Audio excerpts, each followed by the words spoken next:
नमस्कार दर्शकों, आज आपको बताने वाला हूँ कि कैसे वोटर आईडी अप्लाई किया जाता है। तो सबसे पहले ब्राउज़र में वोटर आईडी आप टाइप कीजिए गूगल में और आपको ऑप्शन आएगा इलेक्शन कमीशन ऑफ इंडिया। और जैसा कि आप देख पा रहे हैं home page election commission of India, ये आपको ऑप्शन आता है। तो सबसे पहले आपको वहाँ जा कर के क्लिक करना है। मेक श्योर कि आप जो भी ब्राउज़र यूज़ करते हैं, क्रोम हो चाहे मोजिला हो या फिर एज, आप कोई भी ब्राउज़र का इस्तेमाल कर सकते हैं।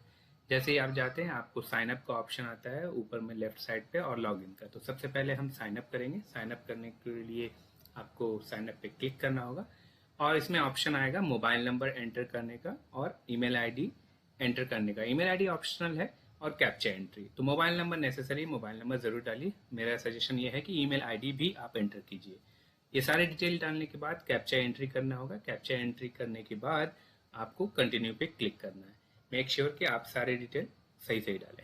ये सारे डिटेल डालने के बाद आपको नाम पूछा जाएगा, फर्स्ट नेम, लास्ट नेम और पासवर्ड। पासवर्ड में आपका जो है एक कैपिटल लेटर होना चाहिए, एक स्मॉल लेटर कम से कम एटलीस्ट 1 डिजिट होना चाहिए 0 से 9 तक, और कोई स्पेशल कैरेक्टर जैसे कि @ और हैश, ये सारी चीज़ें होनी चाहिए। तो मेक श्योर ऑल आपका जो डिटेल्स है वो सही सही फिल्ड हो और उसके बाद आपको रिक्वेस्ट OTP पे क्लिक करना है। ध्यान रहे आप सारी जानकारी सही तरीके से प्रदान करें ताकि आपको भविष्य में कोई भी किसी तरह की परेशानी ना हो।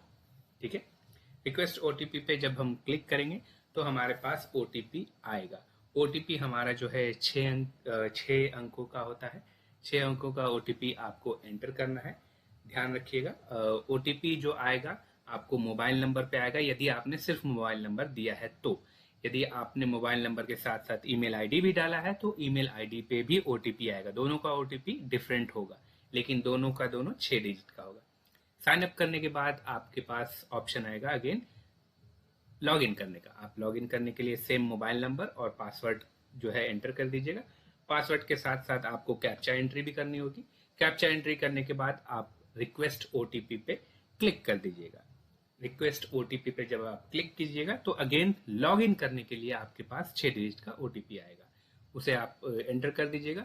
जैसे ही आप एंटर करेंगे आपके पास ये पेज आ जाएगा जिसमें आपको फॉर्म्स की जानकारी होगी। फॉर्म 6 नए लोगों के लिए रजिस्टर करने के लिए, फॉर्म 7 जो ओवरसीज NRI है, फॉर्म 6A, फॉर्म 7 जो ऑब्जेक्शन है या डिलीशन के लिए है, और फॉर्म 8 आपको कोई भी त्रुटि सुधारने के लिए। तो फॉर्म 6 का हमें प्रयोग करना है यहाँ पर क्योंकि हम न्यू रजिस्ट्रेशन करने वाले हैं। तो फॉर्म 6 पे हम क्लिक करेंगे और ध्यान रखें सारी डिटेल्स हमें सही सही एंटर करनी है। अपना डॉक्यूमेंट अपने सामने रखिए ताकि आपको कोई भी परेशानी ना हो, चाहे जैसे कि आपका आईडी प्रूफ हो गया, पैन कार्ड अगर देना चाहते हैं, आधार कार्ड हो गया, आपका एड्रेस प्रूफ या फिर जो भी आपका डिटेल। सबसे पहले हमें अपना राज्य सेलेक्ट करना है, उसके बाद डिस्ट्रिक्ट सेलेक्ट करना है और उसके बाद अपना कंस्टिट्यूएंसी सेलेक्ट करना है। अगर कंस्टिट्यूएंसी जैसे असेंबली कंस्टिट्यूएंसी है वो आप जानते हैं तो वो सिलेक्ट कर लीजिएगा। नीचे में उसके पार्लियामेंट्री कॉन्स्टिट्यूएंसी है। वो जानकारी तभी असरदार है जब आप यूनियन टेरिटरी में रहते हैं, अदरवाइज आपको फर्स्ट वाला ही ऑप्शन यानी असेंबली कॉन्स्टिट्यूएंसी को ही सिलेक्ट करना होगा। ध्यान रखिए ड्रॉप डाउन से आपको राज्य और आपका ज़िला वो सही से होना चाहिए, फिर कॉन्स्टिट्यूएंसी। फिर उसके बाद आपका पर्सनल डिटेल आता है। आपको अपना नाम, सरनेम यानी first name and last name डालना होता है। उसके बाद आपको अपनी फ़ोटो डालनी होगी जो कि JPG या PNG फॉर्मेट में होगी, लेकिन फ़ोटो की साइज़ जो है वो 2 MB से ज़्यादा नहीं होना चाहिए, साफ़ होना चाहिए। और आपका बैकग्राउंड अगर वाइट है तो ज़्यादा बेहतर है। फेस साफ साफ दिखना चाहिए, तिरछा नहीं होना चाहिए। सामने से फ़ोटो लीजिए, आपके फ़ोन से भी फ़ोटो लिया हुआ चलेगा, उसमें कोई दिक्कत नहीं है। बैकग्राउंड वाइट कर लीजिएगा, उससे कोई बड़ी बात नहीं है। ब्राइटनेस करना है कर सकते हैं। फिर आपका जो है आपके फादर, मदर, हस्बैंड और वाइफ, इनका डिटेल्स लिया मांगा जाएगा। तो आप इनमें से कोई भी डिटेल्स को सिलेक्ट कर सकते हैं। यदि आप पति हैं और पत्नी हैं और पति के नाम पे सारी डिटेल्स है तो आप उनका जो है डिटेल लिख सकते हैं। यदि आप पति हैं, पत्नी का नाम लिखना चाहते हैं वहाँ लिख सकते हैं। और बच्चे हैं तो फादर एंड मदर किसी का भी नाम लिख सकते हैं या फिर लोकल गार्जियन का नाम मेंशन कर सकते हैं। नाम मेंशन करने के लिए अगेन आपको ध्यान रखना है कि नाम आपको हमेशा ऊपर वाले खाने में ही एंटर करना है और इंग्लिश में एंटर कीजिएगा। ठीक है। नीचे में हिंदी अपने आप आ जाएगा जैसे ही आप इंग्लिश में एंटर करते हैं। उसके बाद आपसे संपर्क का साधन पूछा जाएगा। यदि आप खुद के लिए कर रहे हैं तो सेल्फ का चुनाव कीजिए, अगर दूसरों के लिए कर रहे हैं तो रिलेटिव मेंशन्ड अबव कर दीजिए। उसी तरह से ईमेल आईडी में भी फ़ोन नंबर अपना दीजिएगा यदि आप खुद के लिए कर रहे हैं, ईमेल आईडी भी अपना दीजिएगा यदि आप खुद के लिए कर रहे हैं। फ़ोन नंबर ध्यान रखें आप वही दीजिए जो हमेशा एक्टिव रहे, और ईमेल आईडी भी वही दीजिए जो हमेशा एक्टिव रहे। उसके बाद आपसे आधार नंबर मांगा जाएगा। आधार नंबर टेम्पररी भी है, मतलब कि मैंडेटरी नहीं है। यदि आप देना चाहते हैं आप दे सकते हैं, नहीं भी देना चाहेंगे तो आपके पास दूसरा ऑप्शन है कि हम आधार नहीं दे सकते हैं, ये भी ऑप्शन चूज कर सकते हैं। लेकिन जब आप आधार नहीं देना चाहेंगे तो आप एड्रेस प्रूफ में आधार मत सिलेक्ट कीजिएगा। उसके बाद आपको जेंडर यानी लिंग का चुनाव करना है, पुरुष है तो पुरुष, स्त्री है तो स्त्री, अथवा थर्ड जेंडर भी होता है। उसके बाद आपको जन्म तिथि का मेंशन करना है। जन्म तिथि आपका दिनांक, माह और साल के तौर पे होता है।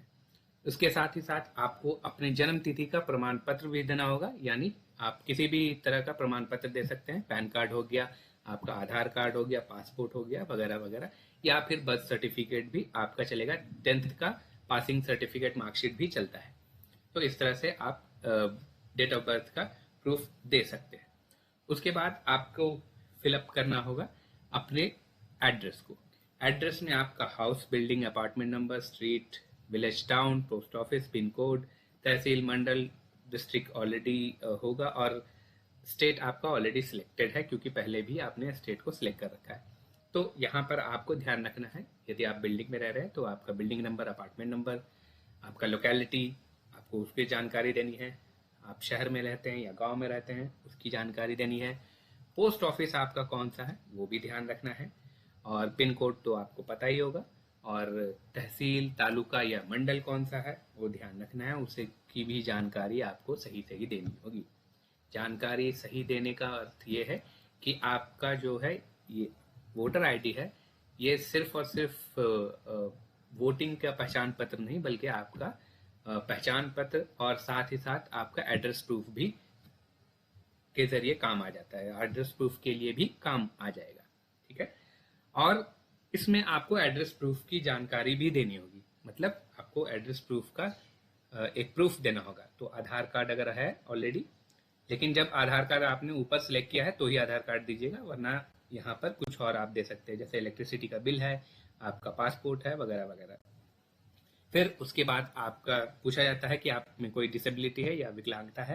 यदि नहीं है तो उस खाने को छिड़िए बिल्कुल भी मत। उसके बाद आपके माता पिता या पति पत्नी का ऑलरेडी एपिक नंबर बना हुआ है, यानी वोटर आईडी ऑलरेडी है, तो वो उसे एंटर कर सकते हैं दादा सुविधा के लिए, आसानी से बनने के लिए। अगर नहीं है तो भी चलेगा। उसके बाद आपसे डिक्लेरेशन मांगा जाएगा। डिक्लेरेशन में आपको कुछ ज़्यादा नहीं करना है, आप कौन से गांव से बिलोंग करते हैं या शहर से बिलोंग करते हैं वो लिखना है, और राज्य का चुनाव करना है। फिर आपको अपने डिस्ट्रिक्ट का चुनाव करना है, ज़िला का चुनाव करना है। उसके बाद आपको कब से आप इस पते पर रह रहे हैं जो आपने पता मेंशन किया है वो बताना है। यदि आप जन्म से रह रहे हैं तो आप जन्म माह और वर्ष का चुनाव कर सकते हैं, वही आपका तारीख हो सकता है, या फिर 10 साल, 12 साल, जैसे भी आपका है उस तरह से आप सिलेक्ट कर सकते हैं। उसके बाद आप कौन सी जगह से ये फॉर्म को फिल कर रहे हैं वो आप मेंशन कर सकते हैं, क्योंकि ऑनलाइन फिल कर रहे हैं तो आप जहां पर हैं या फिर जिस जगह के लिए आप वोटर आईडी बनवा रहे हैं उस जगह का नाम लिख सकते हैं और नेक्स्ट कर सकते हैं। ऐसा करने के बाद आपका फाइनल ऑप्शन आता है कैप्चा एंट्री करने का। कैप्चा एंट्री ध्यान से करना है क्योंकि कैप्चा एंट्री में कई बार गलतियां हो जाती हैं। कैप्चा एंट्री करने के बाद हमारे पास हमेशा ऑप्शन आता है सेंड ओटीपी का। कैप्चा ध्यान से एंटर करना है क्योंकि स्मॉल और कैपिटल का दिक्कत आता है कई बार। कैप्चा एंटर करने के बाद सेंड ओटीपी पे हम क्लिक करेंगे, जो कि आपको दाहिनी तरफ दिख रहा है, और ओटीपी जो है वो आपके रजिस्टर्ड नंबर पे जाएगा जो आपने अकाउंट बनाते वक्त एंटर किया था, ठीक है। क्योंकि साइन अप जब आप करते हैं तो वही नंबर देते हैं जो आप चाहते हैं कि रजिस्टर्ड हो, तो उसी नंबर पे आपका ओटीपी आएगा, ठीक है। ओटीपी हमेशा 6 डिजिट का होगा, ये भी ध्यान रखना है। ओटीपी आने के बाद आपको कैप्चा के ठीक नीचे खाना आएगा, उसमें ओटीपी को एंटर करना है। ओटीपी एंटर करते ही उसके नीचे ऑप्शन आएगा प्रीव्यू एंड सबमिट। वो ऑप्शन एक्टिव हो जाएगा। अभी फ़िलहाल के लिए एक्टिव नहीं है। जैसा कि आप देख पा रहे हैं, सेंड ओटीपी का जो टैब है वो ब्लू कलर में खिला हुआ है, लेकिन उसी के नीचे जो कैप्चा है, कैप्चा के नीचे वाला साइड में जो ब्लू कलर का जो टैब है वो खिला हुआ ब्लू नहीं है। ठीक है, तो ध्यान रखना है। सेंड ओटीपी करने के बाद ओटीपी आएगा, ओटीपी एंटर कीजिए। ओटीपी एंटर करने के बाद कई बार होता है ओटीपी आने में समय लगता है, तो उससे घबराना नहीं है, वेट करना है। ओटीपी एंटर करने के बाद प्रीव्यू एंड सबमिट करेंगे, इस तरह का फॉर्म आएगा, उसे सबमिट कर देना। सबमिट करने के बाद यस पे चले जाएंगे और उसके बाद आप डाउनलोड एक्नॉलेजमेंट कर सकते हैं। डाउनलोड एक्नॉलेजमेंट करने का वजह यह है कि जो फॉर्म आपने फिलअप किया है वो फॉर्म आपको यहाँ दिख जाएगा। ठीक है, वो फॉर्म यहाँ दिख जाएगा, आप उसे डाउनलोड कर, आपने ऑलरेडी डाउनलोड एक्नॉलेजमेंट किया है तो वो जो है पीडीएफ फॉर्म के तौर पे आपको डाउनलोड हो जाएगा। साथ ही साथ यहाँ पर आपको एक रेफरेंस नंबर भी दिया जाता है। ये रेफरेंस नंबर आपको काम आएगा ट्रैकिंग के लिए। जब भी आप वोटर आईडी के लिए फॉर्म अप्लाई करते हैं या फिर किसी भी तरह का अप्लाई कर जाते हैं, चाहे वो फ्रेश हो, चाहे वो त्रुटि को सुधारने के लिए हो, दोनों ही केस में आपको रेफरेंस मिलता है। रेफरेंस नंबर का आप जो है उपयोग कर सकते हैं ताकि आप जान सके कि आपका फॉर्म फिलअप होने के बाद, अप्लाई करने के बाद कहाँ तक प्रोग्रेस हुआ है। इसकी जानकारी आप यहाँ से ले सकते हैं। आपका बहुत बहुत धन्यवाद।